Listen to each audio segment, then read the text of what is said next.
वृक्षों को दुर्गा के बेटों ने ललकारा है। कहो गर्व से, हम हिंदू हैं, हिंदुस्तान।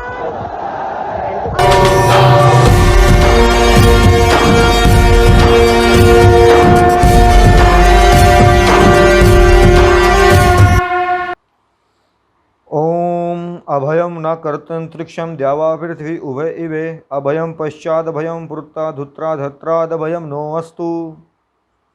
आज आप सभी मित्रों का और आप सभी अखंड आर्यवर्त के जो परिवार के सदस्य हैं, मैं उन सभी का स्वागत करता हूं।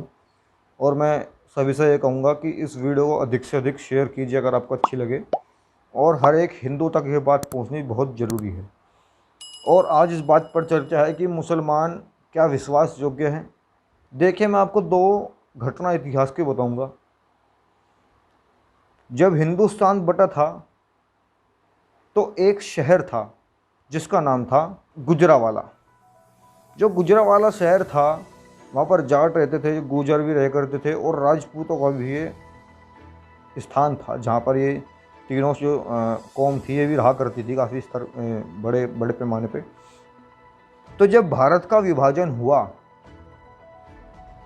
तो एक वहाँ पर एक परिवार हिंदू रहा करता था, खत्री परिवार। बलवंत खत्री उस परिवार के मुख्य थे। उनकी पत्नी का नाम था प्रभावती। और मैं आपको एक कहानी बताऊंगा। उनकी 7 जवान लड़कियां थी, और उन सभी जवान लड़कियों से बड़ा, उन सभी लड़कियों से ज्येष्ठ एक 20 वर्ष का उनका एक पुत्र था। जो उनसे छोटी लड़की थी वो 19, 17, 14, 13, 15 और एक 9 साल की भी लड़की थी। तो हुआ क्या कि वो मुसलमानों पे बहुत ज़्यादा विश्वास किया करते थे। एक काफ़ी बड़ा पैमाना था मुसलमान का। जो उनका दोस्त था एक, उसका नाम था मुख्तार। जो मुख्तार मुसलमान था वो खत्री साहब का बड़ा अच्छा मित्र था। तो एक मुसलमान जब वहाँ पर काट मार मचनी शुरू हुई तो एक डाकिया उनके घर पर आया। घर पर आकर ये कहा कि खत्री साहब घर छोड़ के भाग जाइए, मुसलमान की भीड़ किसी भी समय इस ओर आ सकती है और कत्लेआम कर सकती है। वे हिंदुओं की लड़कियों को उठा रहे हैं, निवस्त्र करके उनकी नीलामी कर रहे हैं, बेच रहे हैं, वैश्यालय भरे जा रहे हैं, और उन स्त्रियों को टुकड़ों टुकड़ों में काट काट कर चील कौवों के आगे डालने लग रहे हैं। आप अपनी लड़कियां, अपने परिवार को लेकर किसी भी तरह से इस जगह से निकल जाइए। इतना कहते ही खत्री साहब ने सरदार जी के थप्पड़ जड़ दिया कि तुम कैसी बात कर रहे हो, हम तो भाई है, हम तो हजारों साल से एक साथ रह रहे हैं, ये मेरे साथ ऐसा नहीं कर सकते। मुख्तार साहब हमारे मित्र हैं, हम उनसे बात करेंगे, ऐसा नहीं हो सकता, तुम्हें कुछ गलत फहमी है। वे इस गलत फहमी का शिकार थे, आप भी जिस तरह हो। अब वही मुख्तार दोस्त ये बात अपनी बहुत बड़ी, कम से कम 1000-2000 की फौज जिस तरह बेंगलोर में जमा हो गई थी, उस तरह से लेके खत्री साहब के घर की ओर आ रहा था। यानी घर क्या, उस मोहल्ले की तरफ आ रहा था जिस तरफ हिंदू रहा करते थे। तो हुआ क्या, उनकी पत्नी ने ये बात जो सरदार जो डाक लेकर आया था उससे सुन ली। जो उनकी पत्नी थी प्रभावती रोने लगी। प्रभावती का जो लड़का था और जो उसकी जो सबसे बड़ी जवान लड़की थी जिसका नाम था लज्जो, जिसको वे लज्जो भी कहा करते थे, और प्रभावती रो के कहने लगी कि मुख्तार का लड़का सलीम लज्जो के साथ शादी करना चाहता है, और मुख्तार साहब भी चाहते हैं कि सलीम लज्जो के साथ शादी करे, वो उसको छेड़ता है, इसलिए मैंने अपनी सारी लड़की घर से निकलवाना बंद कर दी थी। तो हुआ क्या, मुख्तार साहब बहुत बड़ी फौज लेकर उनकी ओर आ रहे थे।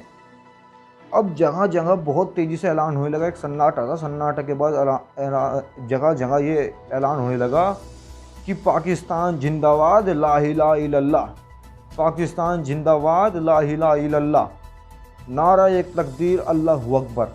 इसके बड़े पैमाने पर नारे लगने लगे।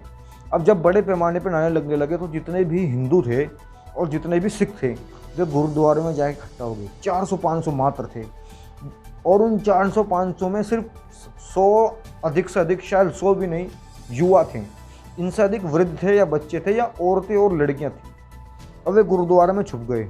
अब बहुत बड़ी भीड़ गुरुद्वारा की तरफ को बढ़ती ही चली गई। साफ साफ नारे लगने लगे कि अपनी औरतें हमें दे दो, और वे साफ साफ कहने लगे कि हिंदुओं की औरतें हमारे बिस्तर पर और मर्द शमशान में होंगे।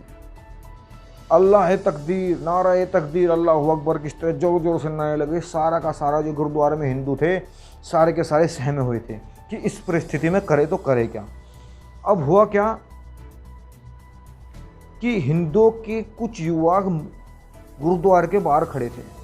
जब वे गुरुद्वारे के बाहर खड़े थे वहाँ ये हुआ कि जब कुछ मुसलमानों ने गुरुद्वारे पर आक्रमण करना शुरू करा तो युवा उन्होंने उसका प्रतिरोध किया, कुछ मार दिए, तो भीड़ शांत हो गई और भीड़ जैसे कुछ मांग रही हो। फिर मुसलमान किसी सिख औरत को लाए, निवस्त्र किया, उसके शरीर का एक अंग काट के गुरुद्वारे के अंदर फेंक दिया। ये देखकर सभी लोग वहाँ पर घबरा गए, ये हुआ क्या।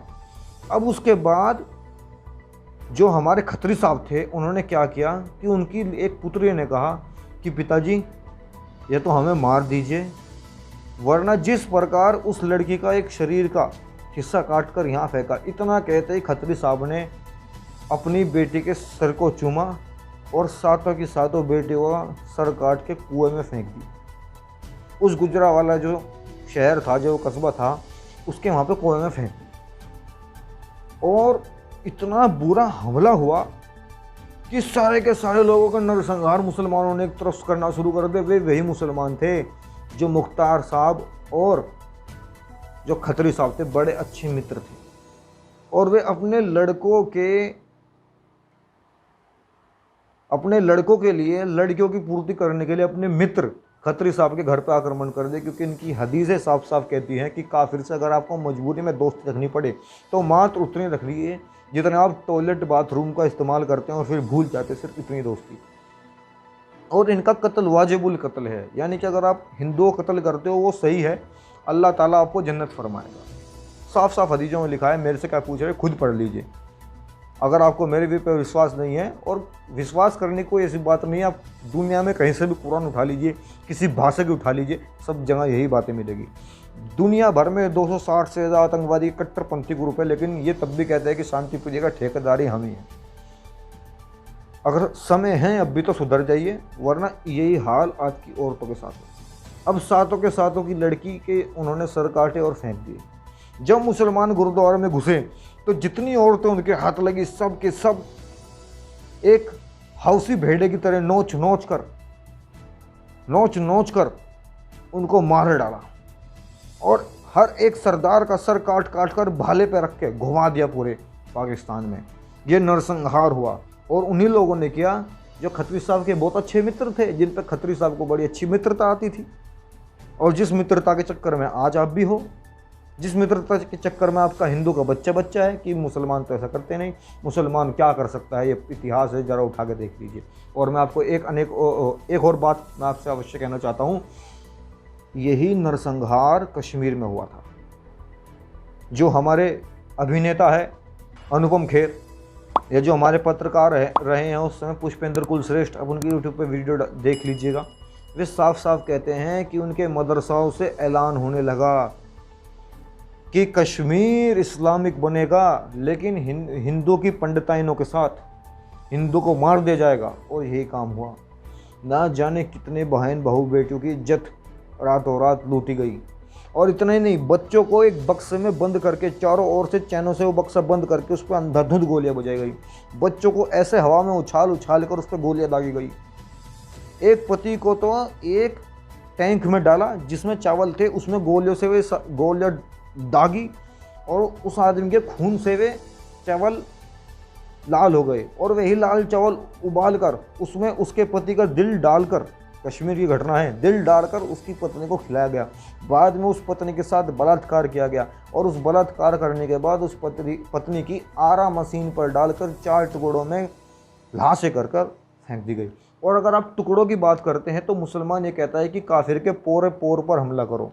एक आयत है, मैं आपको बताता हूँ, कुरान में चैप्टर 4 कुरान सूरा आयत नंबर 24।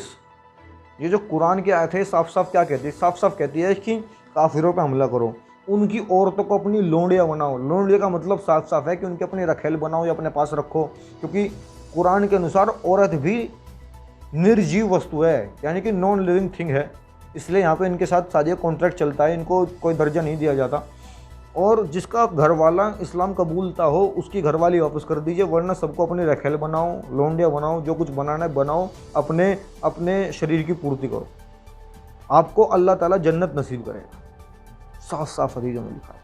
और इतना ही नहीं, इनकी हदीसें इतनी गंदी गंदी बातों से भरी हुई है, क्या मैं बताऊं। अगर शोहर की चोट लग जाए तो उसकी बेगम यानी उसकी पत्नी को चोट को चाट कर ठीक कर देना चाहिए, चाट कर चोट ठीक कर देनी चाहिए अपने पति। यो घाव हो रहा है पति के पैर पे, कहीं पे भी सड़ रहा है, फोड़ा पड़ रहा है, उसको चाट कर ठीक कर देना चाहिए, हदीसें कहती हैं, ये कुरान कहती है, कभी पढ़िए। और मैं आपको यही कहना चाहता हूँ कि कश्मीर में बड़ी बड़ी मीनारों से ऐलान होने लगा और रातों रात किस किस तरह बच कर निकले आप देख सकते हैं। और यही मेवात में दिल्ली के पास, यही दिल्ली में हुआ, यही बेंगलोर में हुआ, यही मुजफ्फरनगर में हुआ, यही बंगाल में हो रहा है और यही केरला में हो रहा है। जगह जगह इनके कृत्य इतने बुरे हैं कि मैं आपको ऐसी हजारों कहानियाँ सुना सकता हूँ। हाल फिलहाल में इकरित में 300 लड़कियाँ जो नाबालिग थी, जिनकी उम्र कम थी, उनको एक गड्ढे में डालकर आग लगा के जला दिया, क्योंकि उन लड़कियों ने आतंकवादी ISIS जो आतंकवादी ये संगठन है, इसके आदमियों से अपने शरीर की पूर्ति करने से मना कर दे। तो उन 300 इकरित लड़कियों को एक गड्ढे में डालकर उनके ऊपर पेट्रोल छिड़क कर आग लगा दी गई। और आप इतिहास पढ़ोगे या जानोगे तो मुसलमान इसी तरह ही गड्ढे में डालकर आग लगाकर या टुकड़े टुकड़े कर डाल देता है, क्योंकि जितना आप काफिरों को दर्द दोगे उतना ही अल्लाह उच्च दर्जे की यानी ऊंचे दर्जे की जन्नत आपको बख्शेगा। तो अगर आप मेरे से साफ स्पष्ट तौर पर कहते हैं कि मुसलमान के बारे में क्या कहना है, तो मैं तो कुछ नहीं हूँ। अगर आप मेरी बात से विश्वास नहीं करते तो भीमराव अम्बेडकर साहब क्या कहते थे गांधी से और देश से क्या कहते थे कि अगर मुसलमानों की अगर आप तादाद बढ़ने देंगे तो हिंदुस्तान में कहीं भी उनके गठन या उनकी टुकड़ी मत होने देना, वरना आने वाले भविष्य को खतरा है। और गांधी भी साफ साफ कहा करते थे कि हिंदू कायर है और वही मुसलमान चाकू छुरी या बंदूक चलाने में स्वच्छंद है। और ना जाने ऐसे कितने बड़े बड़े महान आदमी हुए हैं जिन्होंने ये बात कही है। आप पढ़िए, इतिहास जानिए। और मैं आपको अंत में यही कहूँगा कि कोई आपका कितना ही जिगरी मुसलमान दोस्त क्यों ना हो, वो आखिरी में सबसे पहले अल्लाह का है, अल्लाह उसे घूमते का है। और कुरान में ये भी लिखा है कि अब तो लूटते हो, लूट खसोट करते हो, मारते हो, तो उसमें भी पैगंबर और अल्लाह का हिस्सा है। मैं इस वीडियो से आपको साफ साफ समझाना चाहता हूँ कि चाहे आप खुद अपने शौर्य, अपने पराक्रम, अपने साहस, अपने धर्म की रक्षा करते हुए मर जाओ या कट जाओ, आप सड़क पे रेंगने वाले कीड़े की तरह भीख क्यों न मांगो, लेकिन मैं अंत में आप सबको ये बात कहूँगा, ठोक कर कहूँगा कि मुसलमान पर भरोसा मत करना। इतिहास साक्ष्य है इन्होंने आपके साथ क्या क्या नहीं किया, गुरु गोविंद सिंह के साथ क्या क्या नहीं किया, उनके परिवार के साथ क्या क्या नहीं किया। महाराणा प्रताप को जब मारा गया, उनकी औरतों को निवस्त करके फारस में नीलाम करा गया। क्या क्या इन्होंने अश्लीलताएं आपके साथ नहीं करी। अफगानिस्तान में आज भी वो गेट है जहां आपकी औरतों के निवस्त करके बोली लगाई जाती थी। और आप कुछ साल पहले आपने एक वीडियो देखी होगी कि ISIS के जो गुर्गे हैं, जो आतंकवाद है, वो यहूदी औरत को पकड़कर उनकी बोली लगा रहे थे $1, $10, $20 में। ये सब इस्लाम में जायज़ है। आपकी हत्या वाजिबुल है। आप उन पर कितना विश्वास कर लीजिए, कुछ भी कर लीजिए, जिस दिन उनकी बारी आएगी उस दिन वो आपको मार देंगे। और इतिहास कौन सा ऐसा इस्लामिक राष्ट्र है जहाँ दूसरे धर्म के विचार को समर्थन दिया जाता हो, या जो धर्म कहता हो, या बहुत बड़ा इस्लामिक राष्ट्र हो जो कहता हो कि हमारे यहाँ सब धर्म की अलग अलग विचारों का हम स्वागत करते हैं? कोई नहीं है, सब खत्म कर देगा और इसी तरह सब मिट्टी में मिला दे गए। इतिहास गवाह है। ये लोग दिखते इंसान जैसे हैं लेकिन इंसान नहीं होते। इतिहास प्रमाण है, आप खुद अपनी किताबें पढ़ लीजिए। और अंत में आपसे मैं एक बात कहना चाहूँगा कि अगर आपको ये वीडियो अच्छी लगे तो इसको शेयर, सब्सक्राइब जरूर कीजिए। आज इस वीडियो में इतना ही। बहुत बहुत धन्यवाद।